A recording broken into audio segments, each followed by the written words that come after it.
שלא ייגמר לעולם. החול והים, רשרוש של המים, ברק השמיים, תפילת האדם, החול והים, רשרוש של המים, ברק השמיים, תפילת האדם. Oh God, my God, I pray that these things never end.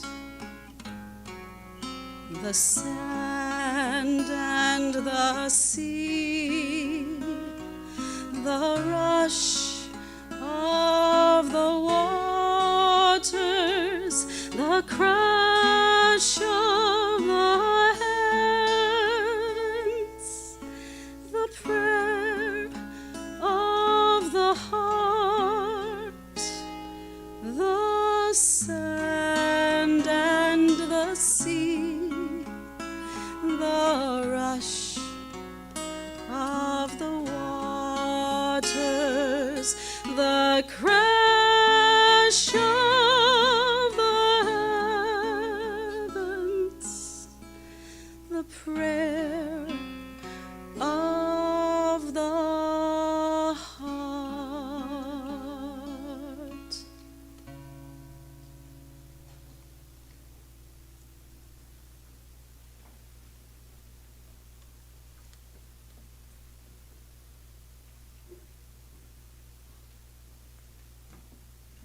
Good evening. This is Stacy Science and I'm Allie Rosenberg. We are the co-chairs of the Town of Newcastle Holocaust and Human Rights Committee, and we welcome you and thank you for joining us tonight for our 7th annual Yom Hashoah Holocaust Remembrance Day ceremony. On Yom Hashoah, we remember and honor the memory of the 6 million Jews and 5 million others who were murdered during the Holocaust. We remember those individuals who were upstanders and risked their own lives to save others, and we honor all of the survivors. Last month, I stood in Auschwitz-Birkenau feeling immense sadness. I looked up at the blue sky that I imagine the prisoners may have looked at too. Standing in the remains of Stacy's grandfather and Jared's great-grandfather's barrack, I pondered how he and others like Marion Ein Lewin survived this evil. As I thought about this, my son, Jack, as a symbol of defiance, of survival, and of continuity, wrapped tefillin on the very platform where the trains arrived and where in a split second it was decided who would live and who would die. Jack wrapped tefillin for those who could not, in a place designed to strip away every shred of human identity. We are reminded that the greatest response to evil is the courage to persist and never forget. Tonight, we are honored to have Holocaust survivor, author, mother, grandmother, and fellow Barnard College alumna, Marion Ein Lewin, here to share her story of survival with our community. We are also honored to have her partner, Stu Eisenstadt, who has done so much for Holocaust survivors and Holocaust education. Before we get underway, we would like to thank our committee members for their continued dedication and hard work all year to make programs like tonight's possible. Norbert Goldberg, Anuja Joshi, Dina Lawrence, Holly Mouskop-Dweck, Solvig McShay, Tahel Noy, Rhonda Regan, Sarah Stern, and Harriet Zeller. Thank you to Town Supervisor Vicki Tipp and the Newcastle Town Board for your ongoing support of our committee's mission, and thank you to everyone here at the Chappaqua for always making sure our programs run so smoothly. We are especially grateful for the ongoing community partnership with our local cantors, rabbis, and reverends. Thank you for all being here tonight and making our programs so powerful. Tonight, as we observe Yom HaShoah, we are navigating an unprecedented level of Holocaust denial and anti-Semitism. The most effective way to counter denial and rising anti-Semitism is through education and the active commitment of our next generation. This is why we have hope. It's heartening to see the students of the Horace Greeley Enough Club and the Bell and Seven Bridges Enough Junior Clubs work hard to bring awareness and education to our community about the dangers of hate and the importance of being an upstander. It was our honor to read the insightful submissions in this year's Writing and Art Contest for Holocaust Remembrance. By grounding their art and writing in the actual facts of the Holocaust, which they've learned through the curriculum at the Chappaqua Central School District, the students are not just remembering the past, they are building a structural defense against the misinformation of the present. While the current climate feels heavy, the hope and light provided by all of these students suggests a future where never again is a lived reality rather than a slogan.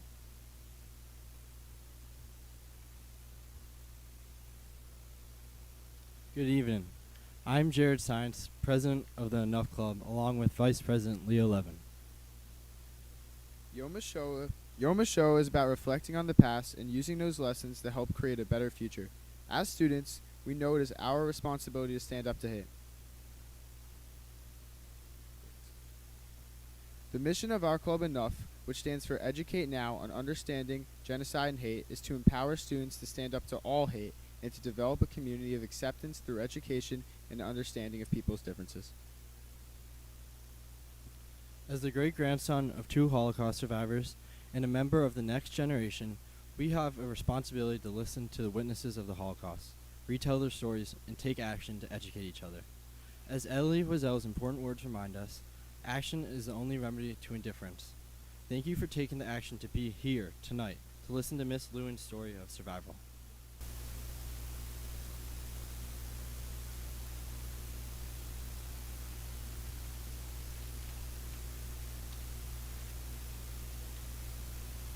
I am Talia Goldner, and this is Hannah Fishman. We are members of the Enough Club. We would like to recognize the Enough Club advisor, Miss Harrison, the advisors of the Enough Junior Clubs, Miss Lichtenstein at Seven Bridges, and Miss Picciarello and Miss Trippett at Bell, as well as all of the members of the Enough Club and the Enough Junior Clubs. We thank you all.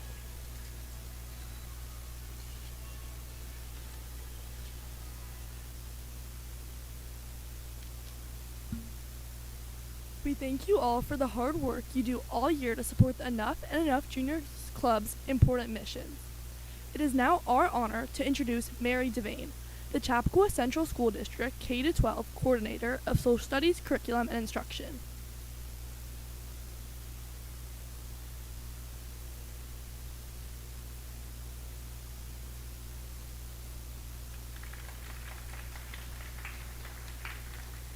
Good evening, and thank you to all of the Enough students who are here this evening, and thank you to Allie and Stacy and the committee for all the work that you do.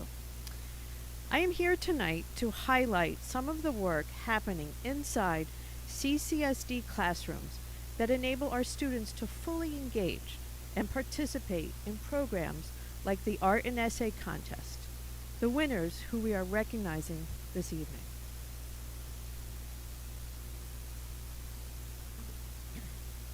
The Holocaust can be difficult and unsettling for students. Nevertheless, we have a responsibility to teach it. We are mandated by the state of New York to teach it. and we teach it in developmentally appropriate ways through a vertical articulation in line with New York State standards. Our teachers follow best practice and guidance from the U.S. Holocaust Memorial Museum and from Facing History through techniques such as Safely In and Safely Out. Our teachers lean into this work with skill, passion, and professionalism. The first formal introduction to the Holocaust occurs in grade 4.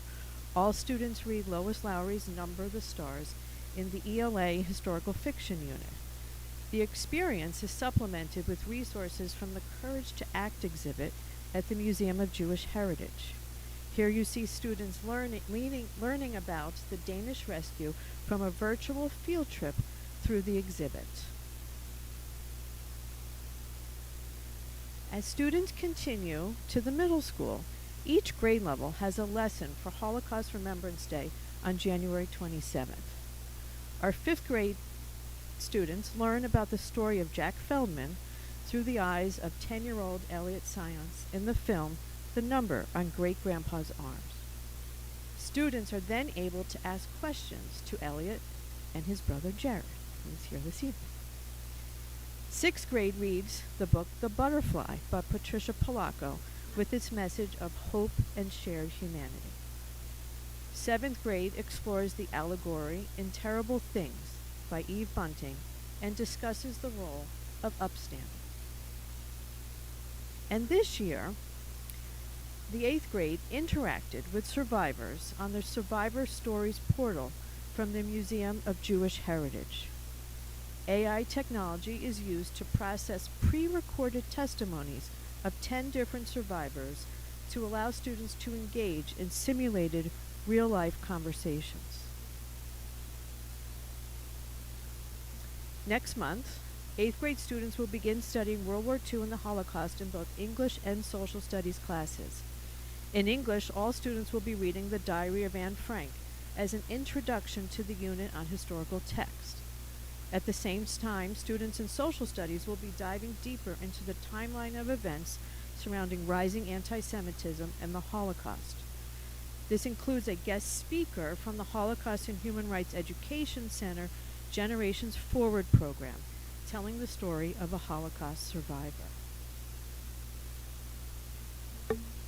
Each year, we have 7th and 10th grade students participate in the Middle and High School Human Rights Institutes sponsored by the Holocaust and Human Rights Education Center in White Plains. And then in 10th grade, English, social studies, and performing arts teachers collaborate to create an interdisciplinary, immersive experience called All Night in a Day. Students gather in the auditorium for the day. Led by a rotating schedule of student readers, students finish Elie Wiesel's night by the end of the school day. Readings are interspersed with a variety of activities, including poster exhibits, videos, musical performances, and the highlight of the day, a presentation by Holocaust survivor Leo Ullman. In closing, I would like to share with you the words of one of our 10th grade Night in a Day students. Being able to participate in such a great event makes me really proud because it reminds me of how welcoming my community is and how future grades will also be able to have this thoughtful experience. These words remind us why we are here this evening and the importance of this work we are doing together. Thank you. Good evening. My name is Rhonda Regan, and with me is Dina Lawrence. We are long-term residents of the town of Newcastle and the Chappaqua school system, and proud members of the Holocaust and Human Rights Committee. The mission of this committee is to raise the level of awareness and promote education with the hope of creating a community of upstanders who will be each other's allies. These students are not just the future, they are the architects of a better tomorrow. Raising children to be accepting is not just about teaching them to accept differences, but empowering them to be the change that they wish to see in the world.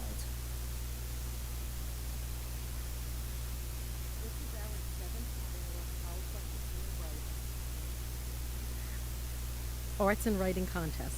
Once again, the submissions by the high school and middle school students were exceptional. We are thrilled to announce that we received a record-breaking number of submissions again this year. The high quality of artwork and essays submitted is a credit not just to the children themselves, but to our schools, our community, and to our parents, their parents and guardians. We received artwork, poetry, and essays that conveyed students' emotional understanding of what survivors experienced during the Holocaust, how those experiences are relevant to today, and what it means to be an upstander. To read and see the winning entries, please visit the Holocaust and Human Rights Committee webpage on the town website, mynewcastle.org. It is now our honor to announce the contest winners, starting with the high school essay category. The winners of the high school essay contest are honorable mention, Olivia Sue.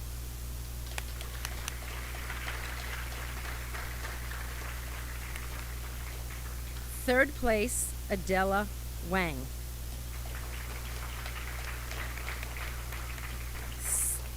Second place, Maya Noy.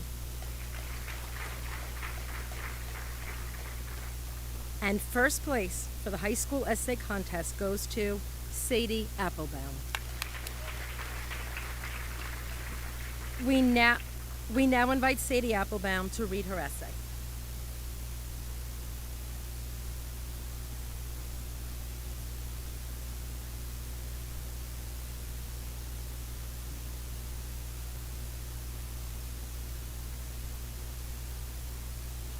I would like to start by thanking the Holocaust and Human Rights Committee of Newcastle for giving me this award. I knew it. 3 words said to me by one of my friends. 3 words with such little meaning behind them, yet I still remember them vividly. 3 words that I could not understand the message. My friend knew that I was Jewish. How did she know? Why did she say it like that? What does she mean by those words? Could she tell by my nose? Or by the Star of David I wear proudly? I knew it. As the times are ever changing, I begin to wonder, when I'm in certain places, how different the Star of David that is wrapped around my neck is to the yellow star on Elie Wiesel's clothing.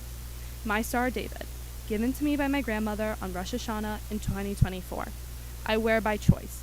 Every morning I wake up and put it on, feeling the pride that my grandma had when she wore it, and the pride I have wearing it. This choice is one that Elie Wiesel did not have. After the Hungarian police took over his hometown of Szeged, a new law was created, saying every Jew had to wear the yellow star. Everyone could now identify who was Jewish without even knowing them, setting them apart from society. When someone was very connected to their Judaism or not, they were both targeted. They were given no choice and no chance. There was no way for them to fight against this new decree, no way to fight for their safety. The yellow stars are one of the first ways the Nazis began separating Jews from society. At first, there was a naivety around these new laws. Nobody believed that they actually meant anything bad. After all, it was just a yellow star sewn onto clothing. Yet, Moshe the Beadle, a poor child from Szeged, miraculously survived a wind-up of foreign Jews and came back to Szeged to warn the others. Still, the town viewed him as mad, that he only wanted their pity, and that he was imagining things. This outcasted him away from society, along with his experiences, pushing them into silence. Nobody believed him. Everyone thought he was making his stories up. All Moshe wanted to do was to come back to warn you. Only no one is listening. He was silenced, not silent. He spoke out. He warned the others.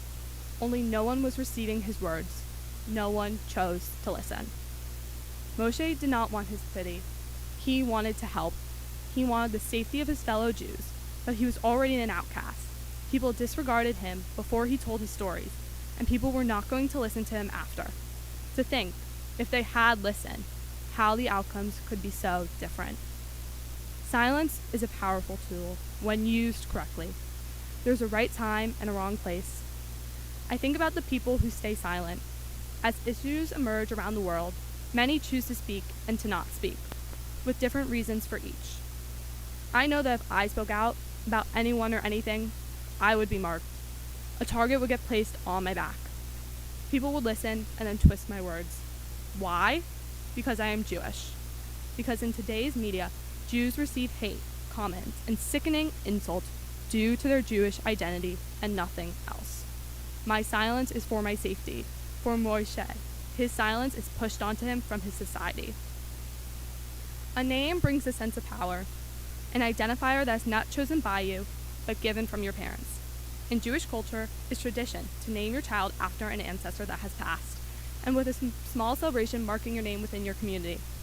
So when 3 veteran prisoners, needles in hand, tattooed numbers on the prisoner's left arms, it erased their name for a new number. Instead of Elie Wiesel, he was A7713, marking him as so inferior that he does not deserve a name to identify him or the respect that comes with a name. My last name is notoriously misspelled as Applebaum, not Applebaum. I've learned throughout my life that I need to tell people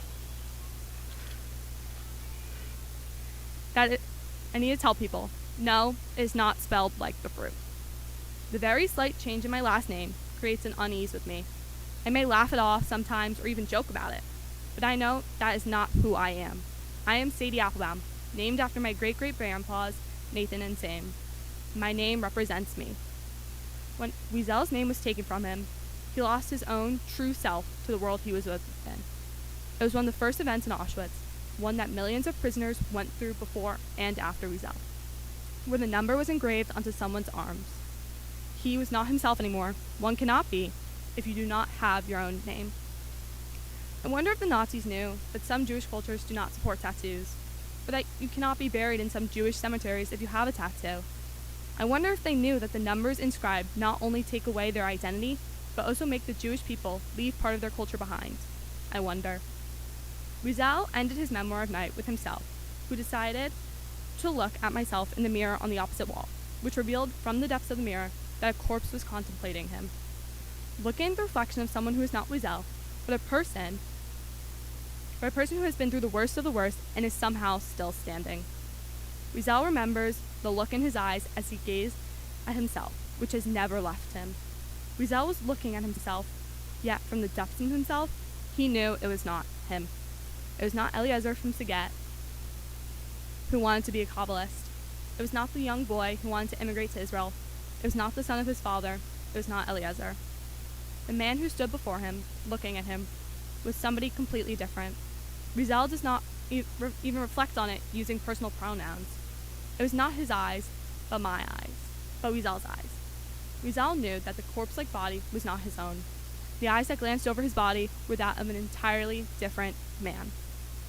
An identity is the very soul of a person. Who someone is, who someone wants to be, what drives a person to live. Sometimes they have a choice to be a certain type of person, while other times they do not. Someone's identity belongs to themselves and themselves only. The Nazis took Elie Wiesel's identity. They replaced his name, his home, they took his family, and they destroyed his faith. That is why it was not Wiesel who was reflected in the mirror. It was just a Jew who had been through the horrors of the Holocaust. Wiesel did not choose that. He did not choose violence against himself because he identifies as Jewish. The Nazis took away Wiesel's pride around Judaism, his name and his body. They stripped him of his identity, othering him from his own self. As I clutch a Star of David that swings around my neck for nerves, I realize that I still have my identity. I am still a young Jewish girl learning how she fits into the world as a Jew and who she wants to become. My identity is for myself, but is for all those who came before me who could not be safe to be themselves. I am the future, representing the past, and my identity is going to help lead the way. I know it.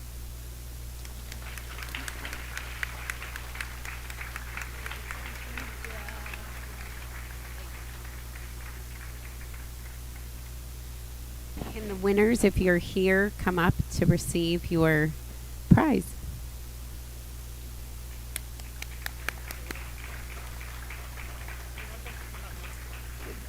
Like for this.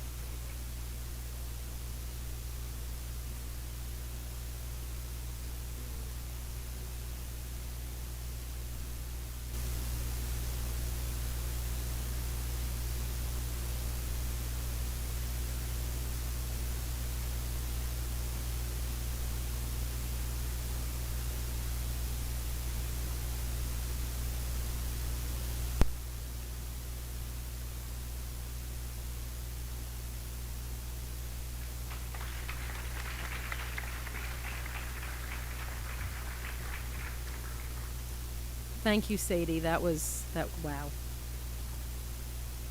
We're moving on to the art contest. The winners of the high school art contest are honorable mention is Maya Soropanis.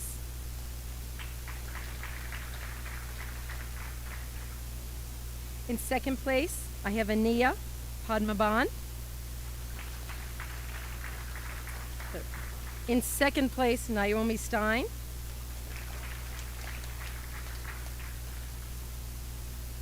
And first place in the high school art contest goes to Athena Zhang.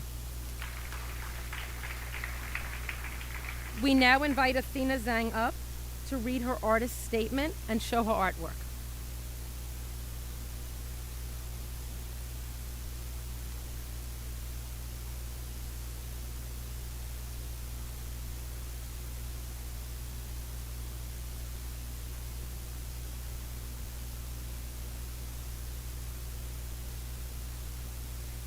Hi, my name is Athena Zane, and I am a sophomore in Horace Greeley High School, and I would like to thank the Holocaust and Human Rights Committee for giving me this award. Many of the survivors of the Holocaust were never meant to endure such hardships. They were born free and deserved equality, both in the past and in the present. This painting, titled Crushed Yet Unbroken, depicts a hand gripping a crumpled style-dated badge, once used to dehumanize Jews and label them as outsiders.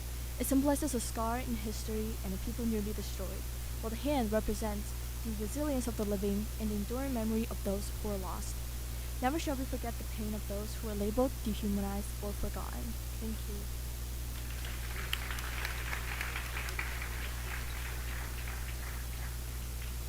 Thank you, Athena. If any of the winners that we just announced are here, please come up to get your prize.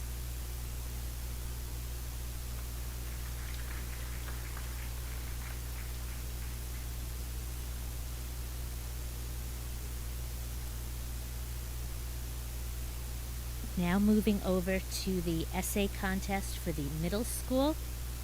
The winners of the middle school essay contest are honorable mention Ryan Go.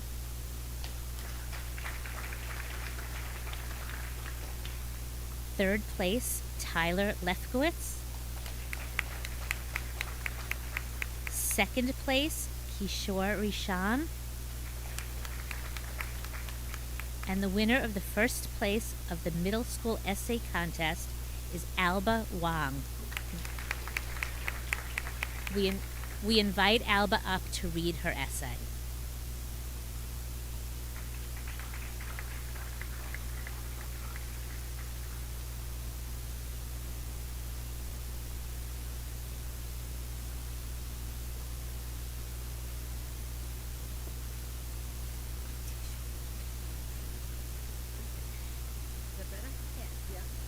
Hi, my name is Alba Wong, and thank you to the Holocaust and Human Rights Committee for granting me an opportunity for this award.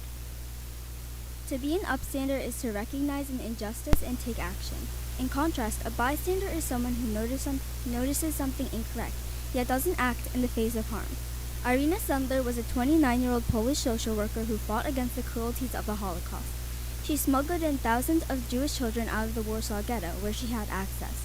She hid them in many places, such as hospitals, schools, orphanages, and private homes, changing their identity and documenting their real names and locations so that surviving relatives could find them after the war. Irina devoted her life to saving others. She even persuaded parents into entrusting their children to her when they faced likely fates of death. She was able to complete this under the disguise of checking up for typhus, which the Nazis feared would spread beyond the ghetto walls. Once inside, Irina and her group of about 25 volunteers tried many methods to sneak the Jewish children past the Nazi soldiers, hiding them in objects or vehicles, all which were very dangerous. After the children were removed from the ghetto, Irina would place them into Polish private homes and hide the jars holding all their names under an apple tree across the street from the German barracks. On October 20th, 1943, the Gestapo came to Irina's apartment and took her to the Paviak prison, where she was severely beaten, severing her feet and legs. The Germans interrogated her, hoping to find the leaders' names of the underground resistance group known as Zgoda. Irina didn't reveal it to them, and instead told a cover story her group had prepared in advance. Because of this, she was sentenced to death. Just before her execution, Zgoda bribed a German guard who assisted Irina in her escape. Posters went up about her execution, so she went into hiding for the remainder of the war. We can learn from Irina Sumler's actions by acting with courage and empathy, knowing that just a 29-year-old social worker can make a huge difference. Irina risked her life to save Jewish children from horrific harms and even death. She was only a single person, yet saved the lives of 2,500 Jewish children. She was an upstander, one who persevered to achieve her goal, even under the threat of her own life. One can be an upstander by acting against something unjust, or standing up against bullies and helping those in need. An issue I have witnessed that motivated me to be an upstander was when nobody was talking to a new girl at school because she didn't speak a lot of English. I noticed this and tried to include her in my friend group to make her feel welcome. Irina Sumler demonstrated how you don't need an army to fight injustice. You only need the courage to do what's right.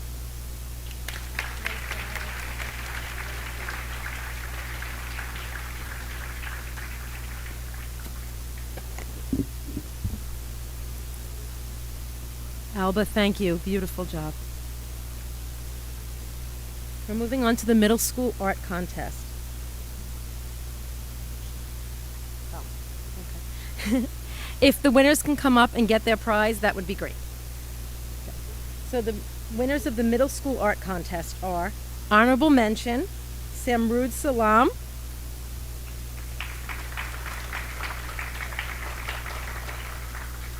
third place, Alba Wang,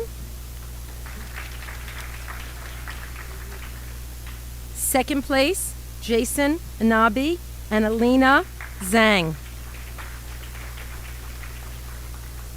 And first place of the middle school art contest goes to Sophia Wang.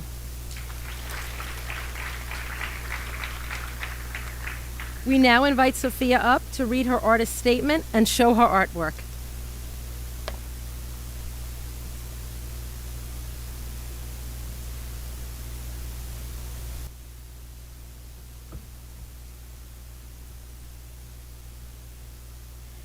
Hello, my name is Sophia Wang and I will present my artwork and statement to you today. My artwork from the past represents a black and white version of what people saw in the concentration camps. The wire represents the freedom from the Jewish people that were captured and imprisoned. The uniformed guards and the sentry dog stands as a representation of surveillance, and the heavy shadows and beat-down architecture create a physical industrial scale suffering, which are all characteristics of my piece. Thank you.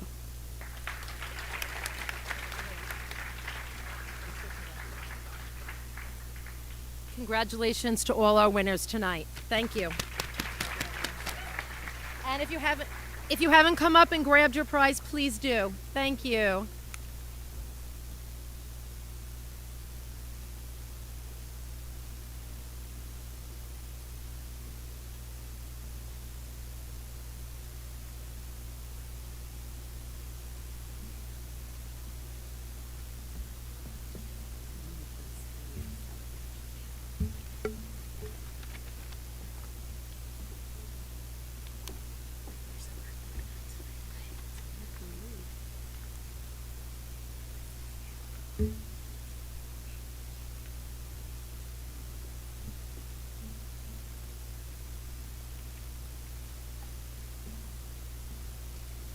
I'm Izzy Schlinger, and along with Hannah Fishman, Rebecca Fishman, Talia Goldner, Mia Schlinger, Margot Zinnevoy, Ezra Feldman, Ella Wilner, and Matthew Wolstatter, we are honored to introduce tonight's keynote speaker, Holocaust survivor Marianne Lewin.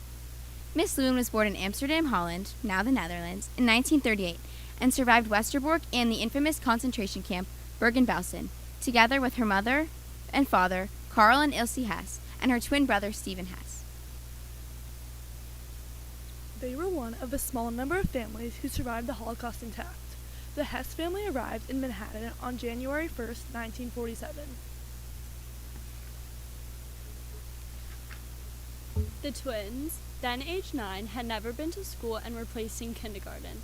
Every few weeks, the sliding doors were opened and the twins proceeded to the next grade until they finally caught up with their proper class. Now, almost 80 years later, Miss Lewin and her twin brother, who lives in Rochester, New York, are believed to be the only surviving twins from Bergen-Belsen, and according to all available data, one of the very few surviving twins of the Holocaust. Miss Lewin's professional career focused on health policy and healthcare economics. For 15 years, she served as senior staff officer at the Institute of Medicine of the National Academies of Science and headed its Office of Health Policy Programs and Fellowships. During her tenure at the IOM, she headed several distinguished studies, including balancing the scales of opportunity, ensuring racial and ethnic diversity in the health professions, and America's healthcare safety net, intact but endangered. Ms. Lewin has written extensively on a wide range of healthcare topics and authored a quarterly Washington Outlook section for the Journal of Medical Practice Management and received her undergraduate and graduate education at Barnard College and Columbia University. Over the years, Ms. Lewin has pursued a deep and enthusiastic interest in theater. She co-chaired the Council of Theater J of the Edlovich JCC for several years and also served on its board. For many years, she was also on the board of Roundhouse Theater in Bethesda.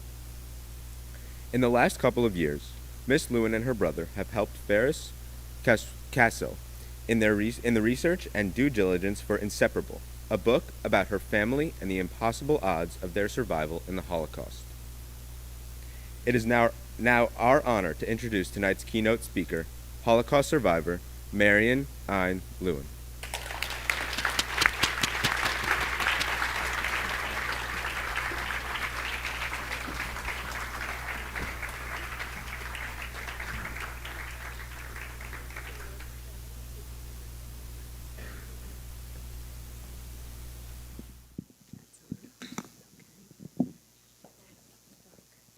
Okay. Good evening. I'm very pleased and honored to be here this evening. It is just the kind of gathering I most like to address. Young people who are eager to learn with friends and their family, dedicated to learning history, making the world a better place, beginning with their community, and trying not to forget the Holocaust. I also want to thank this wonderful introduction. That was quite a very generous gesture. I know all about my past now. I've almost forgotten it. But thank you very much. I also want to begin by extending special thanks to Stacy Science and Ali Rosenberg, co-chairs of the Yom Hashoah Remembrance Day event, for their patience, help, and graciousness to make it all happen. I had a serious fall about 5 months ago that put all travel on hold, but I was really determined, cane and all, to keep this date, and I made it, and I'm very happy to be here.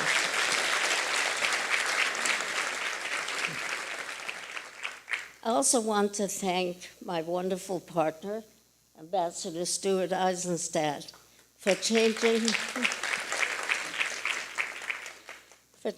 his busy schedule to escort me here today. This evening I want to talk to you about Inseparable, a book published over 2 years ago and written by Ferris Castle, an award-winning journalist and historian. The book tells the story of our family's improbable and miraculous survival in the Holocaust. Survival as a family, which was a rare thing. Our parents, Carl and Ilse Hess, my twin brother Stephen Hess, and myself, Marion Ein Lewin. Whoops. Well, I don't need those things, so we can just leave them there. No, really, just pile them somewhere. Sorry about that.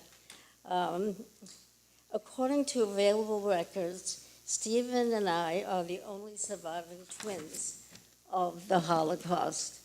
My brother lives in your neighborhood almost, nearby in Rochester, and sadly unable to join me on this stage tonight. He doesn't like to travel anymore, but I also know that he just got a new dog, and his wife is on travel, And I think he was very kind of afraid to leave that dog alone. But that's kind of a scant excuse. But he he doesn't like to travel, so I'm usually the book presenter. But we have done, things together at the Holocaust Museum, and he himself is a true expert of the Holocaust. It is hard to believe that it has been 80 years since the liberation of the killing fields that defined the concentration camps of World War II. Many of us know the grim and still unfathomable statistics, the greatest murder spree and the greatest theft in recorded history, the slaughter of 6 million innocents, among them 1.5 million children, an estimated 600,000 to even 700,000 pieces of art and cultural objects stolen and plundered. I remember a fairly recent visit to the new Holocaust Museum in Amsterdam in the Netherlands, where I saw a picture of huge canal boats overflowing with Judaica, menorahs, Shabbat candles, and Kiddush cups, stolen from the homes of Jewish families within hours of their arrest and forced removal from their homes. Yes, the silver and precious stones that bedecked these objects were valuable, but even more important, it was a way to strip Jews of their identity, to erase their prized possessions and deeply meaningful ties to those that came before them. Root and branch were quickly was destruction of root and branch. Now, in our case, we had a beautiful apartment, even a small one, but still pleasant. And when we were taken away one night, it was always an unexpected surprise, because Jews at that time, they knew that their days were numbered before they would be picked up. And even as a young girl, I kind of had a feeling that something bad was going to happen, because in front of our door were 2 little suitcases. That was all you could take. And they were already all locked and ready to go. And so one night, that is exactly what happened.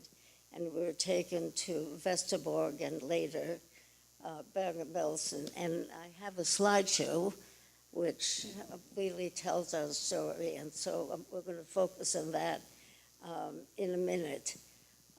But in our case, something unusual happened, which was within 7 days, we were set free from Westerbork. We were told we could go home. That only happened for 2 days when we were picked up again. But we tried to go back to our home, and our home was totally denuded of any piece of furniture, any work of art, any artifact. The Nazis had the most efficient way of clearing out all the possessions of the Jews that were taken away, in most cases, never to be seen again. So I'm sorry, let me go back to my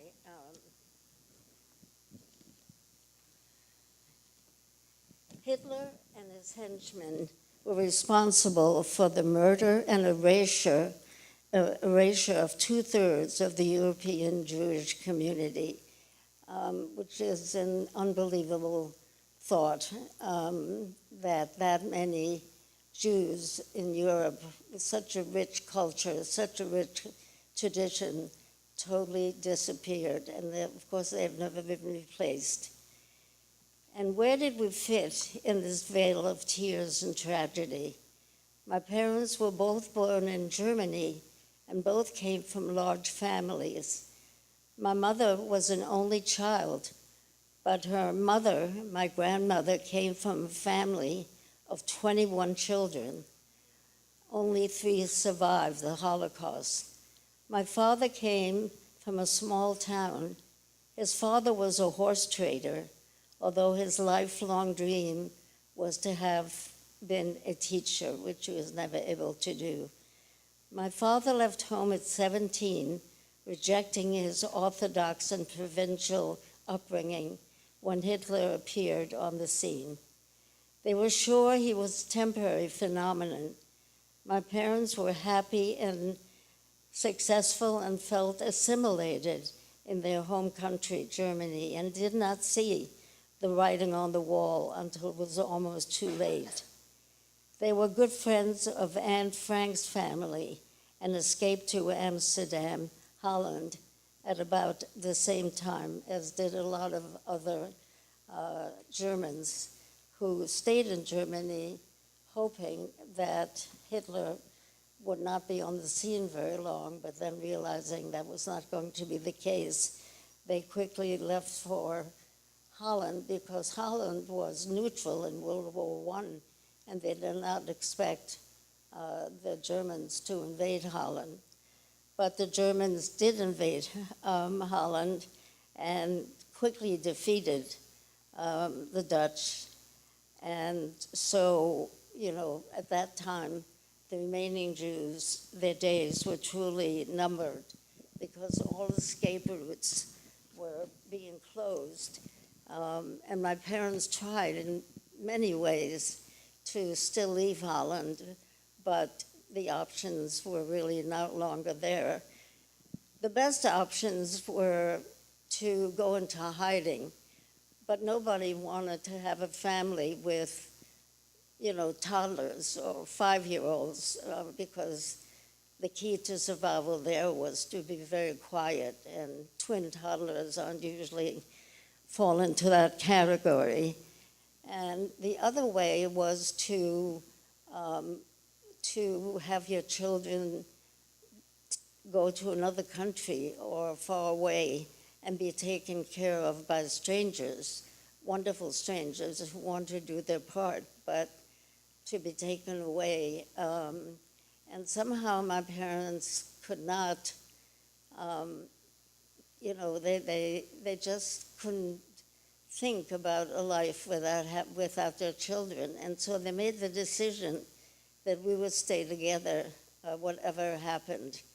And that was an amazing show of courage. And I realized two things: that really the book that is written about our family is really a testimony to my parents, because they were people of enormous courage and enormous resilience. And I think that if something had happened to our parents, we would not have survived, absolutely not.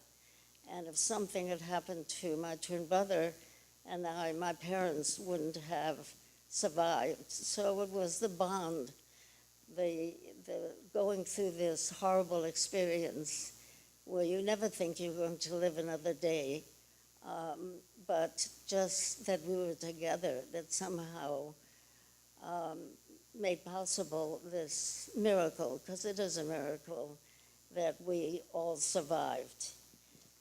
Let me show you, so I've spoken about our family, my family, and now let me show you some slides, which are a little bit hard to see from this angle. Okay, so here's my father. Were there some slides before this? Okay, well, they're a little bit all over the place, but that's okay. So here is my mother with her twins, and at that time, twins were not that common. Twins were still unusual, and she was very proud to have twins. And this is the only time my grandparents were able to come. They remained in Germany. Oops, sorry. They remained in Germany. They were very, very loyal. They were the leaders of the Jewish community in Düsseldorf, and they didn't want to leave their Jewish community behind. My grandfather, Willy Hirschberg, was the head of the board of the museum, and my grandmother was, even at that time, a career woman. She was the buyer of women's fashions for the department store that they managed. And over there is a picture of our nanny, who played an amazing role in our survival before we were finally taken away. Okay, so we can see the next slide. Okay, so this was us in happy times before we were taken away with my father, and us, I still remember that teddy bear, actually. But this was in 1941, 3 years old. Okay. So, it's interesting. Till about 10 years ago, I never spoke about the Holocaust. I think my good friends, nobody really knew my background. They knew a little bit about it, but certainly not in any detail. But it was during the time of COVID that all of a sudden I had this feeling that the people who were the first responders, the people that took care of COVID patients, many of them who died, and these first responders who put their life in peril by their courage and their grace, it inspired me to write an op-ed piece that appeared in the Los Angeles Times about people who, at the worst times, under the most difficult positions, keep their grace, their courage, and it reminded me very much of my parents. And so I wrote this op-ed piece, which was followed by a much longer cover story in the Los Angeles Times, written by a Pulitzer Prize-winning journalist, about when he kind of asked around, calling Holland and making connections. He found out things about my family that I didn't even know. And this picture appeared in the Los Angeles Times, and it was the last picture that was taken of my brother and me before we went off to Westerbork. It was taken very late because, people were thinking that times would change. And so our nanny wanted us very much to take a picture of us in Dutch costumes.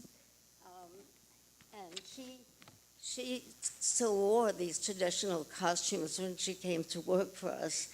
And these costumes were made by her family, and she wanted us to take a picture, and a very famous photographer took it. And it's kind of an irony because, less than a few months later, we were taken away. But when this picture appeared in the Los Angeles Times, someone recognized the costume, because in Holland at that time, people wore these Dutch costumes, but they all had, depending on what part of the country you lived in, the bodice or the embroidery or the button was different. And so she said, those are Urkers, which meant that these costumes came from someone who lived in Urk, a fishing village not far from Amsterdam.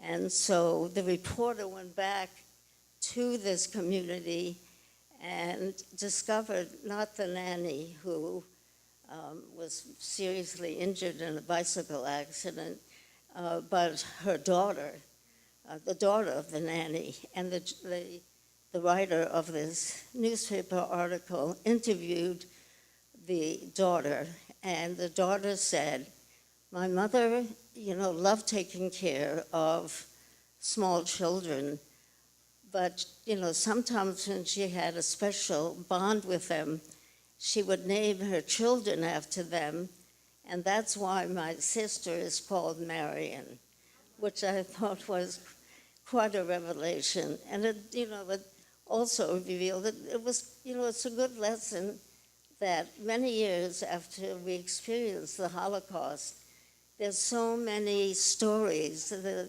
pieces of the puzzle that we never knew, but over the years they were discovered. Like, for example, Bergen-Belsen, where we ended up, was a terrible concentration camp, but it was not an extermination camp.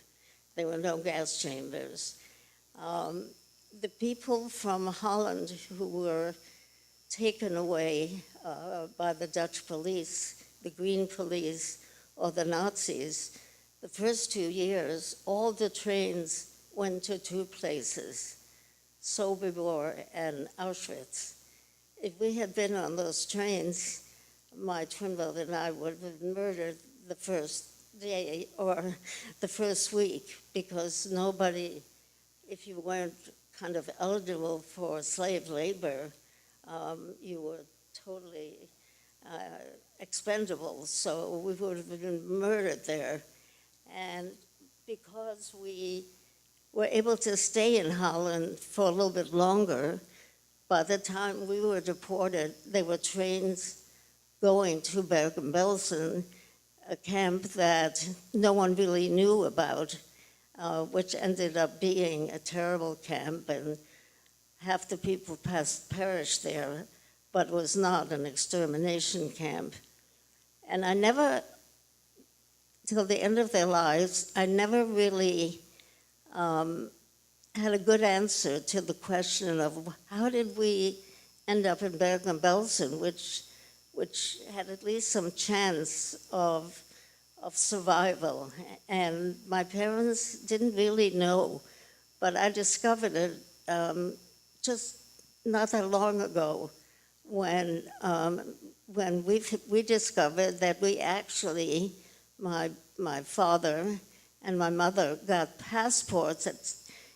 There were some Jews who were able to get passports, false passports, and there was a delegation in Bern, Switzerland. It was really kind of the Polish, it wasn't the embassy, but it was a council where some very courageous people were able to forge passports for people, and these passports, these visas were from foreign countries. Ours were from Paraguay, but somehow, because Paraguay was neutral, we were considered, we had a special status, and so that was why we ended up in Bergen-Belsen. So, there's something ironic about ending up in a place that you would call a hell on earth, but that also, in a way, was a saving grace that we ended up in Bergen-Belsen and not Auschwitz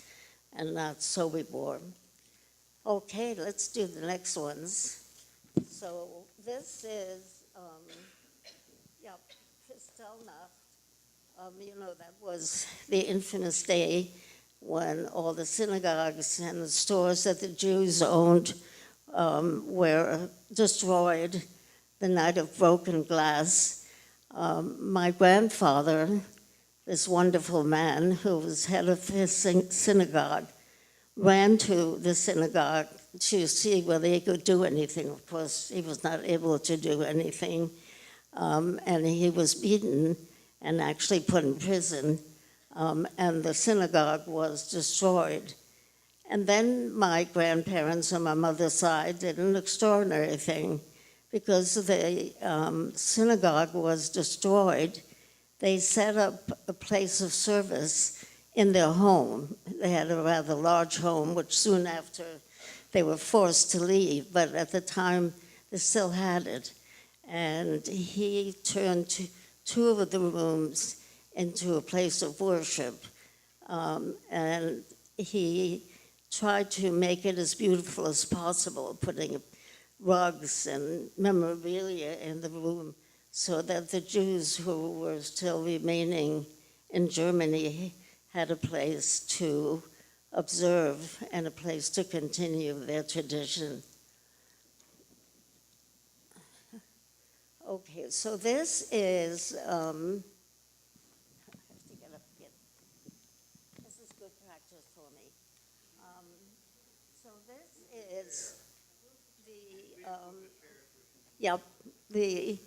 this is the list of our transports, and you know, the Nazis were extremely thorough. When they ordered the trains to go to Bergen-Belsen or Westerbork or Auschwitz, if it was demanded that there be 773 or whatever number, 737 people on the train, you had to be totally accurate. There couldn't be anyone less and anyone more on that train. And one of the saddest parts, what I remember as a little girl, was the Tuesday trains, the trains that took people to concentration camps. And the night before, it was announced who would be on the list. And you can just imagine people knowing that something dramatic and horrible was going to happen to them. You know, at that time, they didn't really know that they were going to their deaths because, you know, first of all, it was only after, you know, there was no answer. People were put on trains and you never heard from them again, that people realized that this was a place of terror and realized what was actually happening. But in the beginning, people didn't know. But they were separated from their families. So, you know, I remember even as a little girl, the tears and the wailing of the people who were on the list and that had to be at the train at like 3 or 4 in the morning. And most of those people were never seen again. So this is a picture of Bergen-Belsen. And my brother and I really learned to count by counting dead people as they were piled in front of our barrack every morning. You know, you kind of figured out where was their leg and where was their arm. It sounds so ghoulish and it sounds so macabre, but that was our life. It was like, you know, other people going out and seeing strollers on the street. This was our world. And the other picture, which I think is also extraordinary, but you know, when you get dehumanized, when nobody calls you by your name, when you're either called a hund, a dog, or a pig, a schwein, you know, you feel so diminished. You feel so erased from the world that you don't consider yourself a human being. And that was just the objective. You know, you were sent to these camps to do slave labor and die. And the Nazis, you know, had an estimate like someone my age would live maybe 15 months because it was a starvation diet. There was so much illness and sickness. So, you know, everyone had kind of their demise in front of them all the time. And really, really, even, you know, when I was 7 years old, you always felt that, will there be a next day? Will I live another day? You just lived in total terror and fear. And you see these women making lunch in that other slide, and that is their backdrop. You know, kind of a pile of skeletons, but that's what happens to your head and heart under those conditions. Okay, so then, this is a happier turn of events. when we were liberated, and the story is getting too long. Maybe you can ask me some questions. But we finally came to America. We were actually liberated by the Soviet Army. We were on something called the Lost Train, which is a very famous train, which we were put on, and these were 2,500 starving, very ill survivors who were put on a train when the Germans knew that they were going to lose the war and wanted to hide the evidence. And so they put the Jews from Bergen-Belsen on 3 trains. 2 of them were liberated shortly thereafter, but we were on a train that traveled for 13 days, and a third of the people died on that train of starvation. It took 13 days because all the tracks were bombed. And so, the train was sidelined for days and didn't know in what direction it was going, but finally was liberated in a small town of Tröbitz, which became East Germany. And then, unfortunately, a third of the people died on the train, and another third of them died soon thereafter from typhus, because they were so eager to, and then overeating and, not being able to withstand the real world, the free world. When we were liberated at Tröbitz, my parents took over a farmhouse. And the first thing my mother wanted to do, of course, was wash her children. I don't think we ever took a shower or bath at Bergen-Belsen. And my brother and I had never seen, kind of soap. We didn't, white sheets and things like that. And so we refused to get into the beds. We thought that they were somehow scary because we had never seen anything so clean. But it was also at Tröbitz, it was the first time that I saw flowers. There must have been flowers at Bergen-Belsen, but I never saw any. There must have been butterflies and birds, but I never heard any. But this was April in Tröbitz, this little town, and it was the most beautiful spring. And, even now, I remember so vividly seeing beauty, seeing blue skies, having things to eat. Those memories are still so vivid. And, there's never a day really, and I feel blessed. I mean, I am blessed. My life has been a blessing, but there's never a day when I don't reflect on what we went through.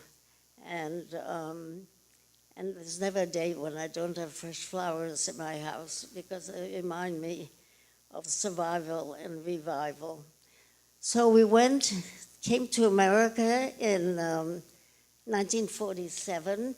My brother and I were 9 years old. We had never been to school. And so we entered school in kindergarten, even though we were 9 years old, but we quickly progressed through the grades and caught up.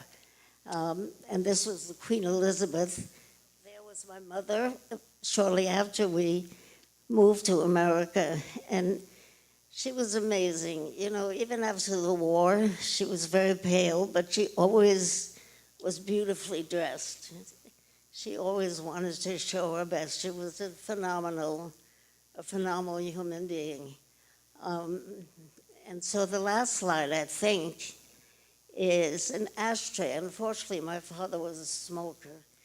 But when it was his first birthday celebration, and we were liberated, we were back in Amsterdam, my mother had this ashtray made, and it is my prized possession in my house, even though I don't use it, but it is still in my living room. And in Dutch it says, tonight we will not be picked up, in Dutch. Tonight nobody will get us. And, I look at that ashtray and I say, it's true that tonight nobody will pick us up. And that's basically the end of the story. Not really the end, but maybe we should close it here. Thank you.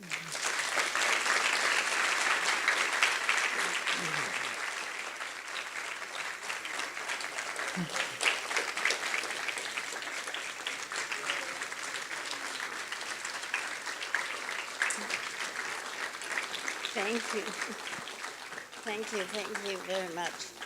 You know, I did want to close. I just want to tell you one more thing, that my father died in 1981. That's a long time ago. And he went to the hospital for something unimportant, but the next day he had died. And he must have had a premonition, because I had come in from out of town to see him, and he said, Zus. He always called me Zus, which means sister in Dutch. I want to tell you 3 things. Now, this is 1981. And he said, the first thing is take good care of Mommy. That was take good care of my mother. That was an easy thing. We were always going to do that. She was a fabulous woman, as I've told you.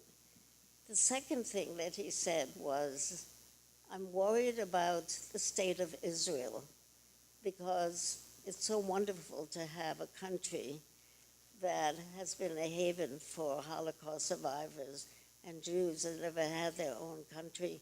And you know, when we were in Bergen-Belsen, I remember being in a field where we actually buried someone. You know, nobody was buried in a concentration camp. They were just put in trenches, thousands, you know, hundreds at a time. But this person, for some reason, was buried separately. And it was the first time I heard Hatikva, which is, of course, the anthem of Israel. And I remember how extraordinarily beautifully it sounded. But here my father was saying, I'm worried about Israel because it's surrounded by enemies. And I wonder if it will survive. And of course, we have seen what's happening and the struggle of Israel and the survival of the Jews having their own country. But the last thing he told me was totally extraordinary, which he said, I'm worried about democracy in America. He said, I don't think people in America honor democracy enough. And he, of course, had experienced what happens when human rights goes out the window. He said, democracy takes work, it takes effort. It doesn't continue automatically. So I'm worried about the future of democracy in America. It was the country of our dream that we were able to come here. But he was worried about the future, and I think about that so often, because at the time in 1981, it seemed like a very odd statement. So what can I say? You know, it's so important to learn your history and to honor history and try to do better. And, you know, it's always a difficult job. The world is never at rest, and there are always people who, you know, threaten the well-being of humanity, the grace of humanity, and, you know, the idea that at one point people can live humanely and peacefully next to one another. That never seems to be able to happen. So I so admire you in this group, because you, in your own way, are trying to make sure that we can be different, we can be better, and that's an amazing goal for which I applaud you. Thank you.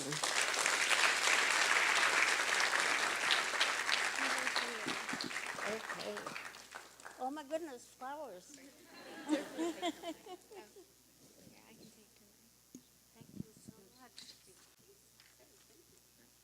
Thank you so much.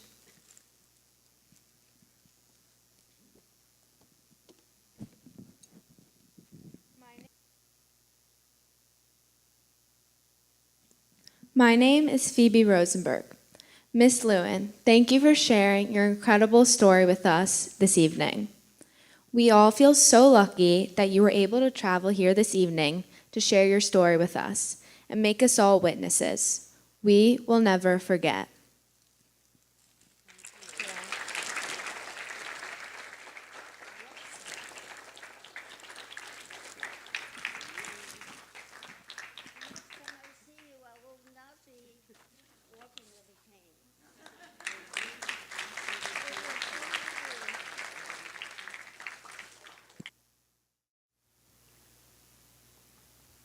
I am Zach Rautzer. Along with Nicole Wayne and Jack Shapiro, we are the members of the Enough Club. We now invite Miss Lewin, the Enough and Enough Junior Club advisors, and the winners of the Holocaust and Human Rights essay and art contest, the clergy, to join us on stage to light the memorial candles.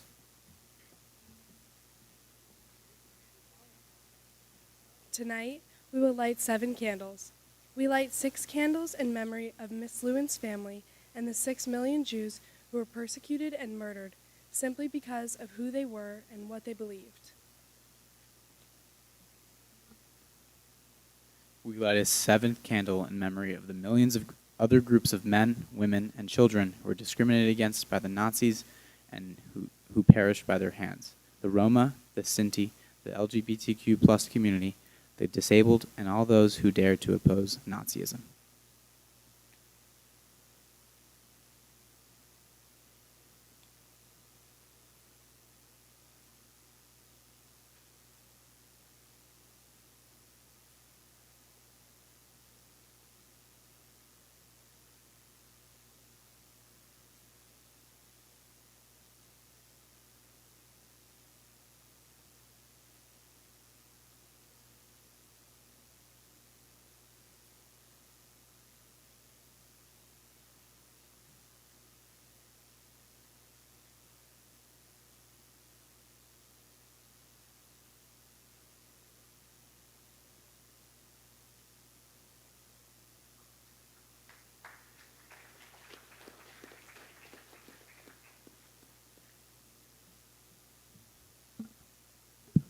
For the recitation of Kaddish Yatom for the Shoah, I ask if you could please rise if you are able.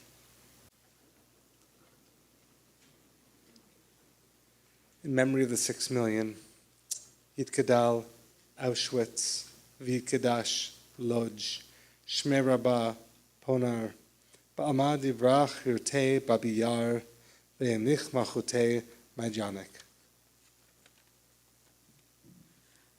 B'chayechon, uvyomechon, Birkenau, uvchaye dehol Beit Yisrael, Kovna, Ba'gala uvzman Kariv, Janovska, Vimru, Amen. Yehi Shmei Rabbah Mevarach Le'olam Olamei Maya. Yitbarach v'yishtabach Theresienstadt, v'pa'ar v'tormam Buchenwald, v'yitnaseh v'yitadar Treblinka, v'yitale v'yitalal Vilna, Shmei Dekudesha Bricho.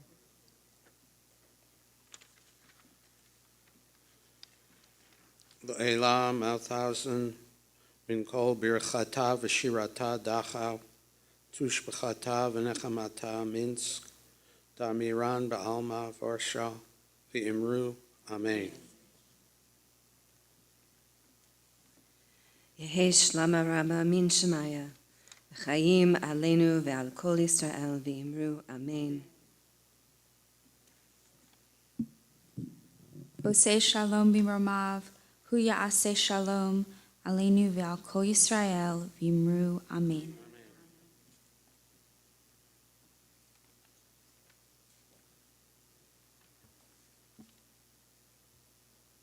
Please be seated. Thank you, rabbis. We now invite Reverend McJunkin, Reverend Dr. Rogers, and Jonathan Rydell to do a reading.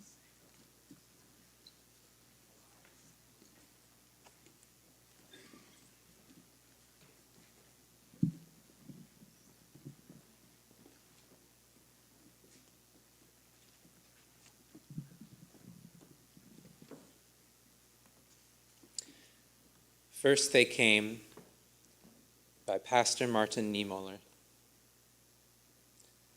First they came for the communists, and I did not speak out because I was not a communist.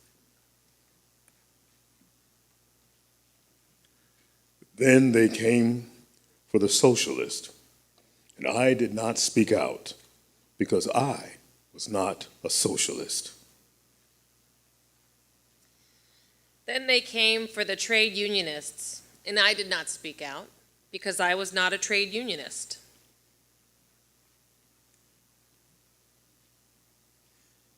Then they came for the Jews, and I did not speak out because I was not a Jew. Then they came for me,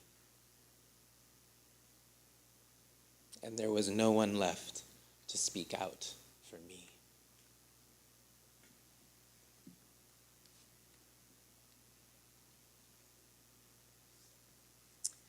A moment of benediction. If you are a praying person, I invite you to be in a spirit of prayer. To our God of compassion and God of justice, we recognize that today is a day of heavy hearts. As we commemorate Yom Hashoah, we gather as people of many faiths and many traditions to do the most human thing that we know how to do, and that is to remember. And in remember, we remember that we are called to act. We remember more than 11 million souls that were consumed by the machinery of hatred that was the Third Reich. And among those precious lives deliberately destroyed were the protesters, intellectuals, communists, socialists, Roman Catholics, and other people of faith, people with disabilities, Sinti and Roma people, and members of the LGBTQ plus community. And at the heart of this horror, which we must name plainly, was the Holocaust itself, the systemic extermination of 6 million Jewish men, women, and children. Across our different traditions, we share this belief that every single human life carries within it something sacred, something that cannot be bought, something that cannot be granted by governments, and something that cannot be taken away even by death. The Nazis did not only murder people, they ignored the simple fact that every single person is made in the divine image of God, and that it is vital that we say, when we say we remember, that we refuse to forget. We must also admit that we are not gathered today simply to mourn something that happened 80 years ago. We are gathered because the world we live in right now is asking something of us in 2026. Anti-Semitism is on the rise, as is hatred. And the old language of scapegoating and dehumanization, language that should make each of us shudder to our very core, is finding its way back into public life. And friends, we are here because it's time for us to speak up. Because the people gathered in this space, people of faith, people of conscience, students, are precisely the people that the world needs not to be indifferent. We may not pray the same way, we may not read the same scriptures, but we are gathered together, and that matters, because we share a conviction that human life is precious, and that hatred must be named, and that silence in the face of evil is never truly neutral. So today we say never again, not as a slogan, but as a promise we make to those millions lost in the Holocaust and to each other. We make this promise this day and every day. Amen.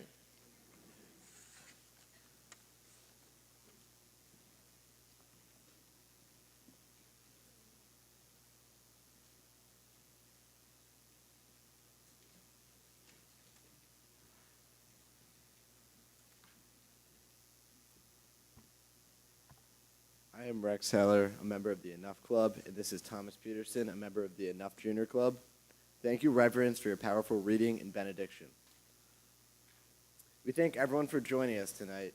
Your participation ensures that the world and our community will never forget. We now ask you to stand up if you are able and turn your cell phone flashlight on.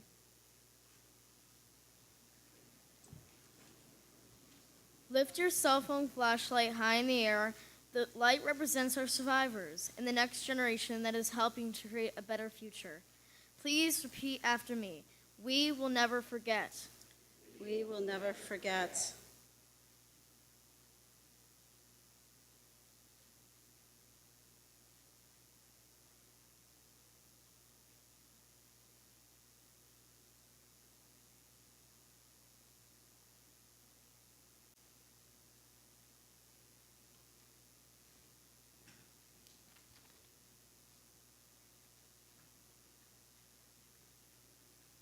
enough students.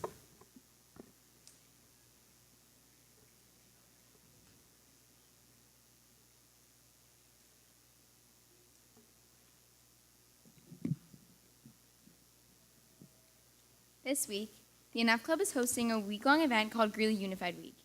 Each day, we have different activities going on in school as well as after school. These events will educate students about hate and continue to spread our club's mission. We're really excited to have this opportunity and see how it brings the Greeley community together. As we conclude tonight's program, Cantor Stark will sing O Say Shalom, a prayer for peace. Following the concluding song, we invite you to join us in the side room in front of the theater to purchase Miss Lewin's book and have it signed. When the lights go on, we ask that you remain seated to allow Miss Lewin to exit the theater and get settled in the side room for the book signing. We thank you for joining us tonight for a special commemoration of Yom Hashoah, Holocaust Remembrance Day. To close this evening, let us raise our voices in song, especially for those who no longer have a voice. Sing our song of peace. Noseh shalom bimromav, hu ya'aseh shalom aleinu, ve'al kol Yisrael, ve'imru, amen.